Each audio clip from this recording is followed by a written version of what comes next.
Hi everyone, good morning, good afternoon, good evening, wherever you are. Today I've invited Claire Barker from Hive Originals to come and talk to us and tell us about her journey. Now Claire actually did not the current masterclass, but the one before, and she was absolutely great to work with, and I want her to give you her take on what it takes to build a skincare business. So hi Claire, lovely to see you. Hi, Melinda.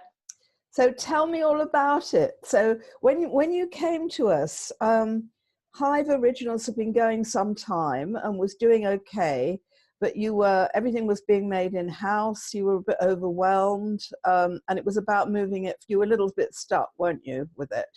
That's right, yes. So I've been trading Hive Originals for about 3 years at that point, 4 years possibly. We had steadily grown the business, but I'd come to a bit of a plateau in terms of where to take the business going forward. In that time, I'd learned a lot about the beauty industry and needed some help and some guidance about kind of what I was going to do. I knew I was in a very flooded marketplace. I was trading at markets and trade fairs and things like that. So very much getting out to people, but I knew that was unsustainable. I needed to take it the next step. So hence I excuse me. Hence I joined your course basically. The other side of it is the fact that I knew my packaging needed a lot of reinvestment. So yes, we make everything in-house, and we still do actually. I've investigated other bits and pieces, but no doubt we'll capture that in a second. So still made everything in-house. I needed to invest in my packaging, and before I invested, needed to understand where I was going. So I got a real clear return on investment. So hence I joined your course. Okay, so one big thing that I remember around your brand, God, got this frog in my throat, was that you weren't, it wasn't appealing to the audience that you thought you were aiming at. It was actually to an older market, wasn't it? That's right, yes. Joining your course, I learned a lot about branding and really defined who my customer was. And I think to start with, I thought my customer was very different than the reality. I needed to change things to communicate better with my existing my existing customer, and then maybe get some more sales in that way, because I was then communicating with the right audience. So the branding work that we did together worked a lot on that, but also it honed into who I was as a person and who and what I wanted to be, and what I wanted my brand to be. So that led to a completely new brand, additional brand, didn't it? Totally, absolutely. Because I then realised that, and half the reason I've been struggling with Hive Originals is because I didn't really relate to my customer base, and I didn't understand who I was talking to. I didn't speak their language. So every time I was doing a social media post, I was doing okay at it, but I wasn't getting the reaction I needed because I didn't have an affinity with it. So really spending some time and tapping into who I was then brought me to launch my second brand, which is Purdy Sloane. So let me just give you a bit of a brief in terms of the fact that Hive Originals is all about we hand make everything from scratch using the honey and the beeswax from our own beehives. So yes, I'm a bee farmer. It's very much stereotypically meadow flowers, straw hats, floaty dresses, and the reality is that's not me in any way, shape or form. So that was my customer base, and still is my customer base of Hive Originals. Purdy Sloane, which is the new brand, is more nitty gritty. It is who I am, who I aspire to be, and the group of people that I currently socialise with, etc. And Purdy Sloane is very much still bee farming, but more nitty gritty, with your John Deere tractor in the garden, you know, in the field, with your branded welly boots on, hunting, shooting, fishing, that sort of outdoors agricultural type of customer, and who I am personally. So I'm not the floaty dress, I'm more nitty gritty, get stuck in. And the Purdy Sloane, the new brand, is reflecting that. Have you found that you had to change your your route to market or your messaging with the other brand, or are you marketing them both the same way? No, very differently. At one point, I was looking at how I merged Hive Originals into Purdy and Sloane. Very quickly realised there are two different customers, two different brands, so I trade them very much, or I'm working on them very differently. Hive Originals still is akin to the farmers markets, the local craft fairs, in-house parties, not so much on the retail side of things, purely because I need to invest in my packaging with that. And I've decided to invest my money into Purdy and Sloane. Purdy and Sloane is very much retail based, completely and utterly retail based, very much social media based on Instagram, that side of it, because that's where my customer base is, but very much retail based. We haven't launched Purdy and Sloane yet, but I've already got a handful of retailers absolutely chomping at the bit to get me into their How did you do that? Predominantly through social media and through Instagram, building a persona up. And these are very unique retailers, so they are totally right for my customer base. So they're not the Boots or what have you. They are really target specific. So through social media and getting out there, going out and meeting people, talking to people about it. And I'm being very niche with Purdy and Sloane, which is the beauty of what we're doing. I am the only, to my knowledge, nobody else caters for this particular market specifically with a skincare brand.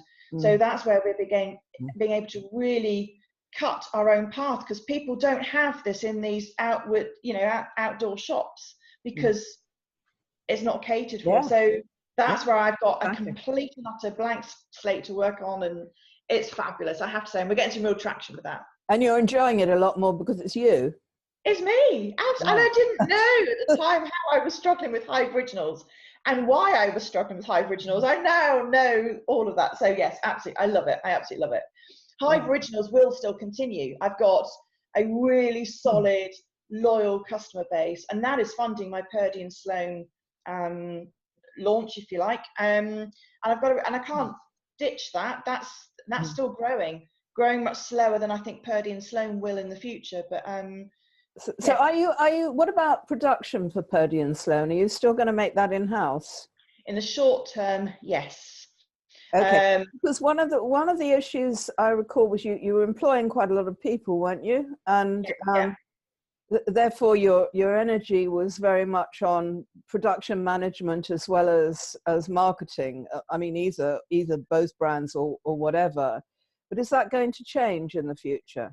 It will probably change in the future, but at the moment, until we are still producing relatively small numbers in terms of units in the bigger scheme of things. We will still manufacture in-house. We've upscaled our production equipment, and we're now starting to do some manufacturing for other small brands as well, which is also using the equipment. So that's great. So very small brands. Are you looking for other companies to produce things for?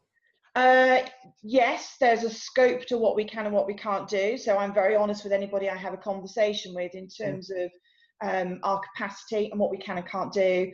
There is a finite point to that, and I won't take on anything that I am not either skilled to do or is beyond the capabilities of what we can do.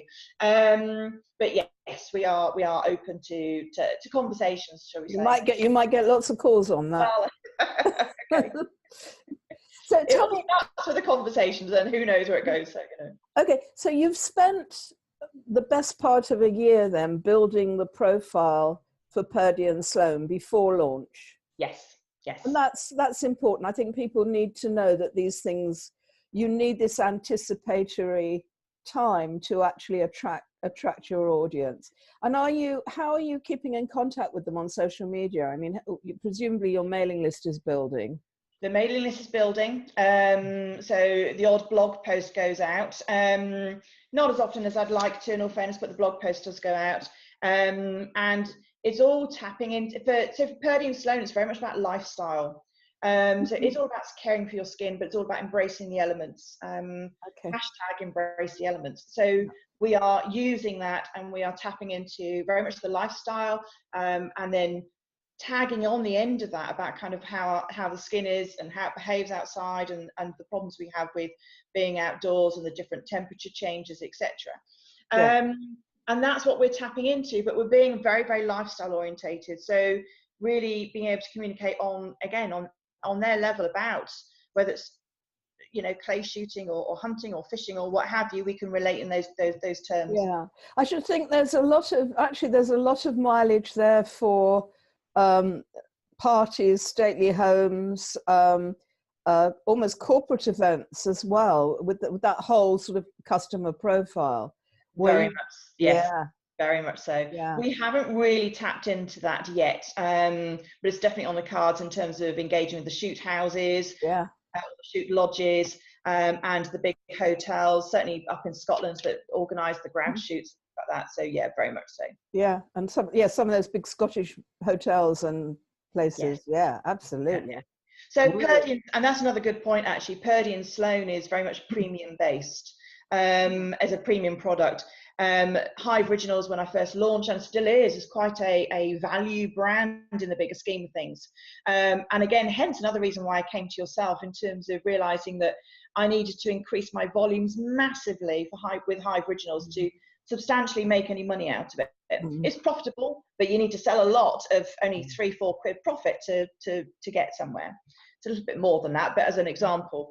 Whereas Purdy and Sloane, we're very much going back to basics. Everything I learned with Hive Originals and how our initial launch, and how we build in our margins right from the start, looking at our cost basis, we build our formulas right from the start. So we've really gone back to basics, but therefore delivering, or will deliver, a fabulous product at a very good cost base for us, but a very, very healthy margin that allows me to go into retail. So the retailers make out of it, we make out of it. I can get my distribution costs in there, everything. So I know.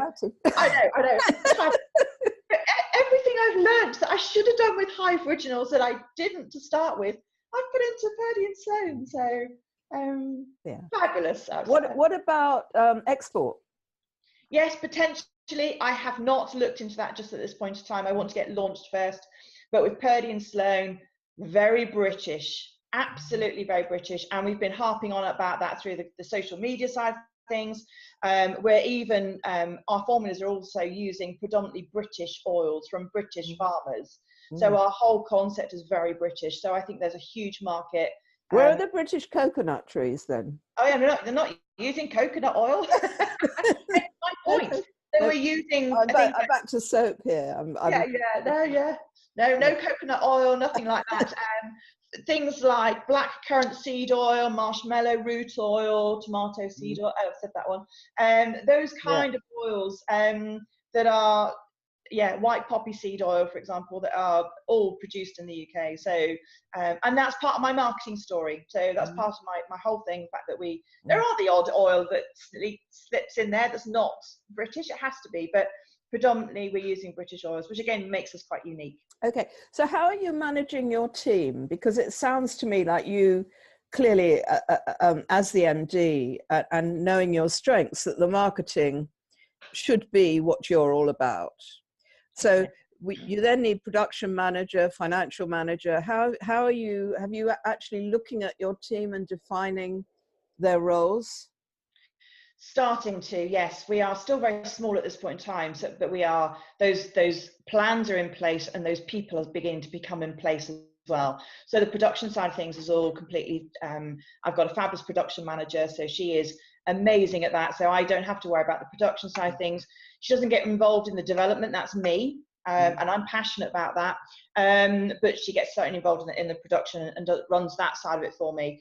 The finance side of things, I have an accountant, a bookkeeper, and at this point in time, I'm running most of the financial side of things myself. And again, part of that is me being quite a control freak. But that's actually something it's quite good to let go of, because what I found was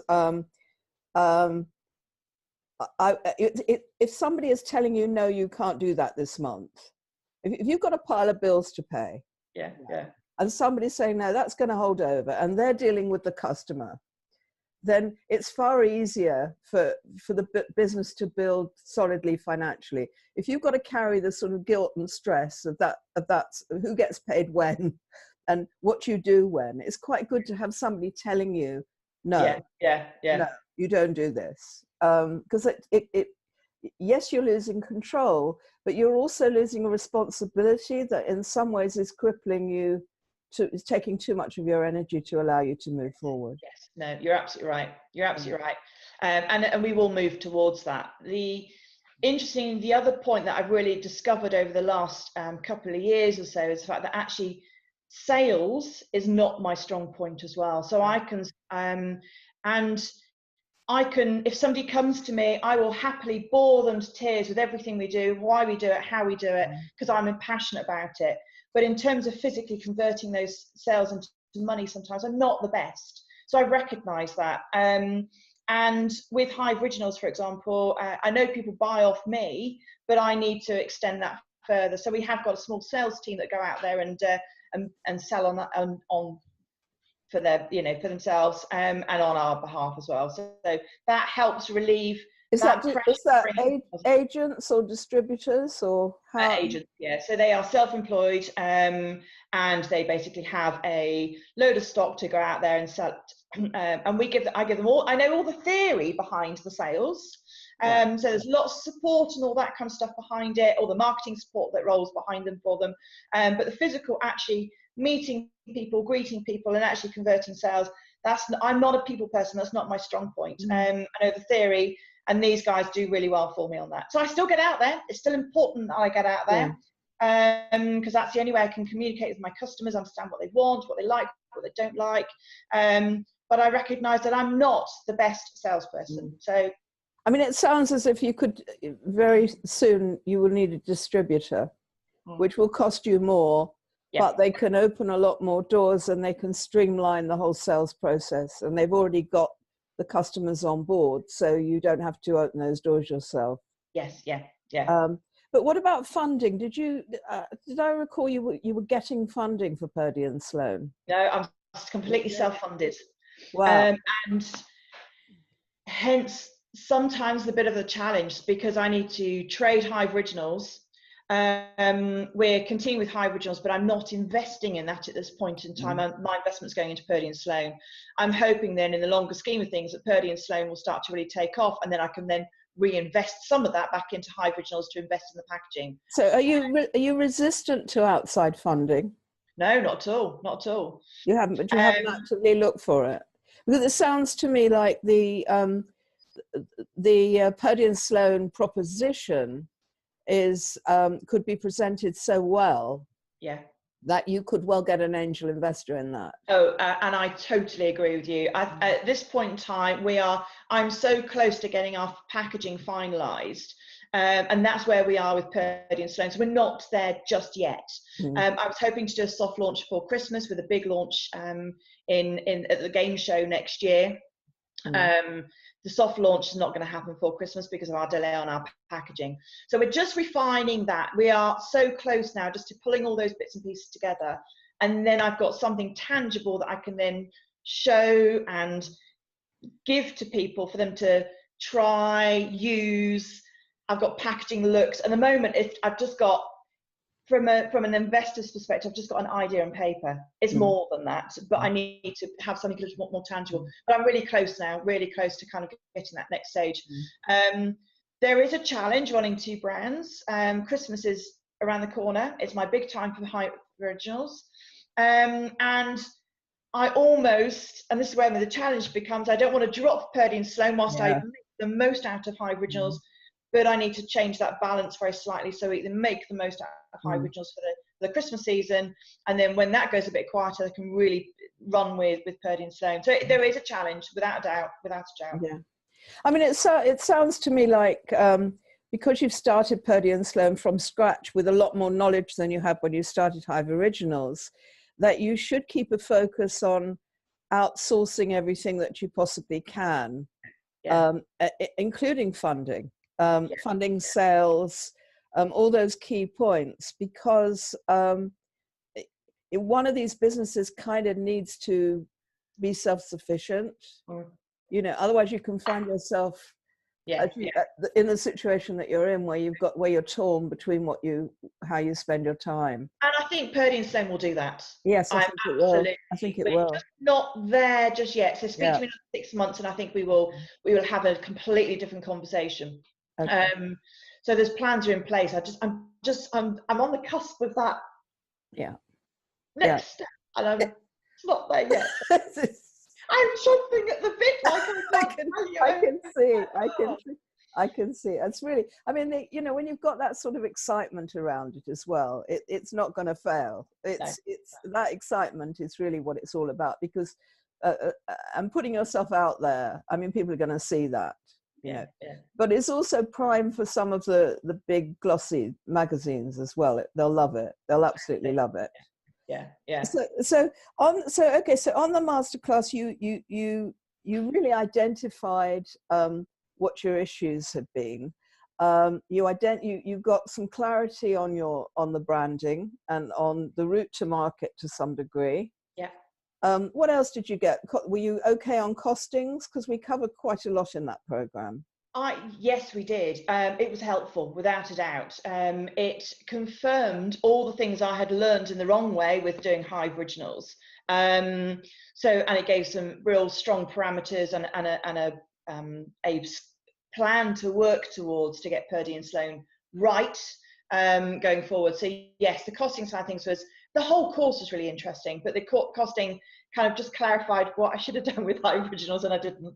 I'm trying to fix that, and then what I'm doing going forward. And I mean, people often underestimate the power of mindset, and you know, as you said at the beginning, identifying who you were and what you should be doing. Yeah, that was harsh. That was, I felt like I had been stripped naked, whipped and beaten and all sorts. But I came out at the end of that completely focused, the right mindset, exactly where I was going. I identified and it was hard. Some of it was, you know, there were tears along the way. I don't give you an easy ride. No, but you were pushed and challenged all the way, but actually you come out at the end of that a completely different entrepreneur in terms of where you're going, how you're doing it, who you are as a person, and throughout my journey since, I've kept reflecting back to that. So when I start to sort of wander off the track slightly, you come back to that and go, no, you know what you're doing, you know how you're doing it, you know why you're doing it, you know your purpose, and that then refuels any passion that may just dwindle in the frustration of everything else that goes. So that it was harsh, it was hard, but I would not change that for the world. And I think anybody that decides to go through with your next masterclass, just stick with it, go with it, embrace it. It gives you all the answers to how you take your brand forward and who you are. So thank you. No, it was tough. It was like, but it's enjoyable. Don't get me wrong. You buddied up with some of the crowd as well. I mean, that Facebook group was pretty buzzy. Totally, yes. And actually still kept in contact with a number of those, where we still share best practices, share ideas, share frustrations, because you know, launching a skincare brand is never easy. There's more steps forward, some more steps backwards sometimes than there are forward. It's a slow, progressive process, but the support of everyone else, and that still continues even beyond the masterclass. So. Okay, so we're going to talk in a year's time and see where you are. Absolutely. Well, Purdy and Sloane will have been launched. Yes. We'll be in a whole load of retailers. We will have, we'll probably start looking at exporting then. I will have had funding, because I know that as soon as I get out there in that scheme of things, we'll be able to take it massively further forward. And you'll have let go of a bit more. Yeah. Oh, yeah, totally. I just can't at this point in time because of where we are, but it is a matter of time. I'm on the cusp of that, which is very exciting. Quite scary, but very exciting. So, yeah. Okay. Lovely to talk to you. Thanks so much for talking to me. It's an absolute pleasure. Thank you. And thank you for all you've done, because you've helped me get onto this new path. So thank you. See you soon, Claire. Take care. Take Bye-bye. care. Bye.